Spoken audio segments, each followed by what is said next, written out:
Good morning guys. Ito panibagong video na naman tayo at panibagong vlog. So, ang project po natin ngayon guys. Ito, lalagyan natin ng gate. Ito. Ayan, lalagyan natin siya ng gate. Ito, ayan. Paano natin ng gate yan? So, ito, magpiprepare na tayo. Gagamitin natin pala rito yung pang-gate tubular na 1x2. Kasi nung inaano ng araw yun ang gusto. So, umpisa na natin.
So, ito na po yung kadugtong ng isang gitna na kabit dun sa kabila. Ayan, ito na po yung kadugtong yan.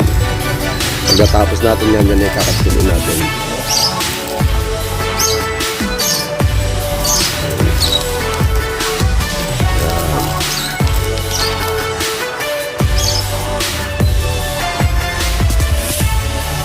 Guys, kakabit na natin yung stage. Kakabit na natin yung itipis na natin. Natin itong obra. Sige,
What we do here is go back.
Much later. So, yan na po ang kadalabasan. Tapos na po. Isinaman na rin namin itong bakod na to. Pandagdag yan. Bali, yan na po ang nalabas ngayon. Ayos na. Yan. So, yan. So, salamat po sa lahat. At kung sa hindi pa po nagsusubscribe, subscribe na po kayo. And don't forget to click the notification bell button para updated po kayo sa mga gagawin pa natin project. Yan. At sa mga gusto magpagawa, contact lang po sa FB page, RM Atami, Welding and Fabrication. Yan. Okay po. Thank you.